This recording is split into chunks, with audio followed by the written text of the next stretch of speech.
He just sent a serious message as the Blues star forward Dylan Holloway spoke out on joining the Blues, his aspirations heading into next season, and this one key detail gives Doug Armstrong and Alex Steen huge leverage on re-signing the star player to a long contract. We're going to break down all this, the quotes from Holloway, and so much more later on this episode. Before we get into that, if you haven't hit the sub button yet, we're trying to reach a goal of 4,000 subscribers. Make sure to go down and hit. If you want to stay up to date on everything to do around the St. Louis Blues, there's no better place to be. And going into a hectic season, we have you covered. Well, that, Darius, before we get into the Dylan Holloway stuff, I did want to just kind of put out the fact that we're finally getting news on the showcase. Hockey is back. We're under a month away, but we do see the Blues prospect camp is coming up. They're going to showcase. The full lineup is on the screen. Now, just touching on this quickly, there's a lot of names on this list that are going into this wanting to make an impact and show the management and coaching staff they're ready to make it. I mean, Dvorsky is the top one, but looking through this list quickly, Darius, is there anyone on this that you think is going to come in and maybe make a push to join the team going into the preseason? I think the goaltending is actually very interesting because we got to start to put a focus on it because both these goaltenders that the Blues have right now are only locked up for the next 2 years. So I'm looking at Cranley. I think that could be an interesting player there, especially in the prospect showcase. Then when you look at the defense, obviously all eyes, and we've covered them on the channel before, Adam Juracek. You got Theo Lindstein. Really looking at those guys. What are they going to do? Even Quentin Burns, excited for a guy like that. Then on the forwards, I mean, like you could go down the list and you could probably be excited for everybody, but of course, all eyes on Stenberg. How close is he to making an impact at the pro level, the obviously the NHL level, right? I think a lot of fans are interested in that. Zach Dean has been in a lot of trade rumors for some reason. So what does he do in the prospect showcase? It could be pretty interesting. And then Dvorsky is going to rip everybody apart in this prospect showcase. So I'm very excited to see what he does. And I think that's a big thing. We're seeing this next generation of Blues, and go check these games out. They're going to be so fun to watch. All on screen, how to watch it. It's going to be live streamed as well, but you're going to see the next generation of this Blues team as they translate into not only a contending team, but having these young guys to make an immediate impact. But who are you most excited for going into the showcase? Let us know down in the comments. And with that, let's just hop straight into Dylan Holloway today, where we did get some quotes coming from the Cam and Strict podcast, where Dylan Holloway first spoke on the fact that he tore his oblique off his hip bone that required surgery. About 6 weeks after surgery, he returned to skating, and he added he would have been able to come back for the Cup final, but he's fully healthy for about 3 months now. Now, we know Dylan Holloway being out was a big wrench in the plans for the St. Louis Blues in the first round. Having him not in this lineup was very hard to replicate another player stepping up. We've seen the dominant performance. He spoke on a lot, which we will touch on more, but coming off a 26, 63-point season, what is your thoughts on him coming into camp fully healthy, going into a contract year, which we will touch on shortly? Well, there's two big things I took from that original quote. And obviously he spoke out on the podcast.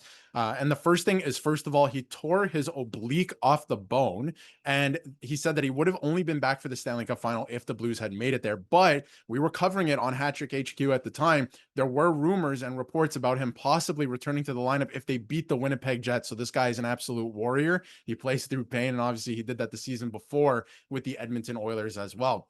The other thing is I think that he's ready for a big season this year. I think that he wants to be a point a game player. And if you can go back to the quote for a second, Mark, I do want to say that again, a big thing that I think a lot of fans were wondering about, and actually some people not even thinking about, is that he's going to be ready to go. He's been fully healed for 3 months. That was a question at one point, like, hey, how close to 100% is this player going to be once the season starts? So we got our answer with that. He's ready to go. He's 100%. He has a chip on his shoulder, and we know that he's a warrior and that he's locked in with the Blues. So I think that there's a lot to look forward to. And I'm expecting, if I was going to throw out a prediction right now, he's going to be a point a game player this year. Every single season since he's come into the NHL, he has progressed. I mean, look at his first year, only 9 points in 51 games, just figuring it out. And then ever since then, he has arrived, and he certainly arrived last year with the Blues. I would argue that he arrived in the 2024 playoffs with the Oilers. But in terms of regular season success, obviously last season, I'm excited to see what he can do in the playoffs now with the Blues. And I think the big thing is seeing him in the playoffs is going to be a different beast. We know the success he had with the Edmonton Oilers and kind of spinning into Edmonton.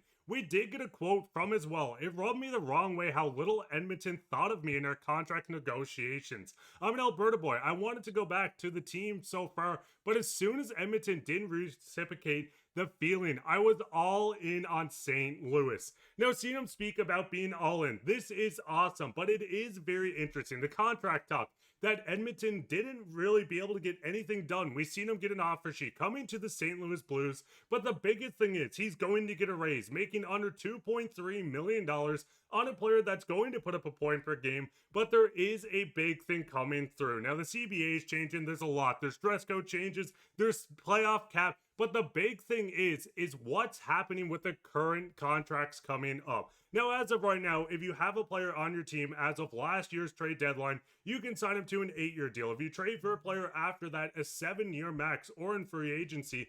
But with this change coming in that comes in effect next September, this gives the St. Louis Blues the opportunity to lock him up to an 8-year contract that no other team in the NHL can do. I mean, looking at this, Darius, could you see Doug Armstrong, Alex Steen looking at this and saying, hey, we can defer cap. We can go out and sign him to the 8-year deal. Do you think they try to work some magic on this, get the longer deal with the cap raising? It looks smaller in the long run.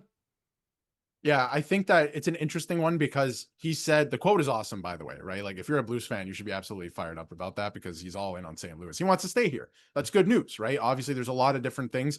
Mitch Marner, Connor McDavid, like if you look around the league, there's a lot of question marks. And Dylan Holloway saying, I'm locked in, I want to be here. So I think that's a really good, thing to start with. Now, the interesting thing is, do you sign him within the next 2 weeks, right? You have an opportunity, a great opportunity here for the Blues side of things to lock him up to 8 years, right? On the last, obviously the rules on the last CBA. So that's a great opportunity for them.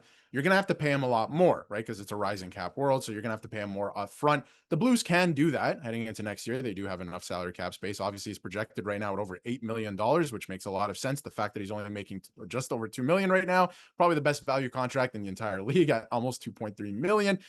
So it's very interesting. He's an RFA, right? But I think, that is on the St. Louis Blues side of things. For the player, this is a young budding star in the league that, again, I think he's going to be a point a game player. If he's looking at some of his teammates, comparables, $8 million, right? $9 million. He's going to want a lot of money and he probably wants a shorter term contract. I think the NHL now with some of these rules in place, eventually I feel like it's going to get to exactly what the NBA is, right? Because now the max is going to be 7 for players that you already have and 6 for obviously free agents, UFAs. And I think in the NBA, or it's going to mimic the NBA at some point. So I think a lot of these players are going to be looking for 3, 4, maybe 5-year deals, like max 5 years. And I think gone are the days of 6 or 7. So Dylan Holloway, if I'm in his head, he's probably thinking like a 4-year deal, something like that. And then he's going to maximize his earnings because he is still so young and a young budding star.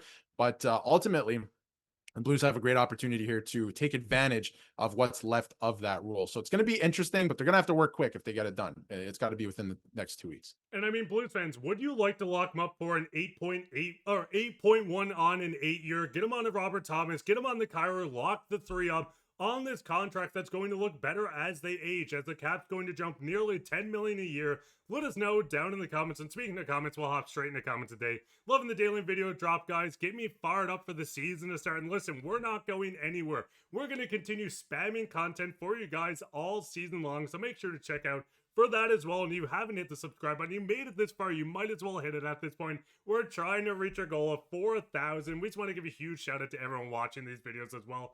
But I've been your host, Mark, with my co-host, Darius, and take care.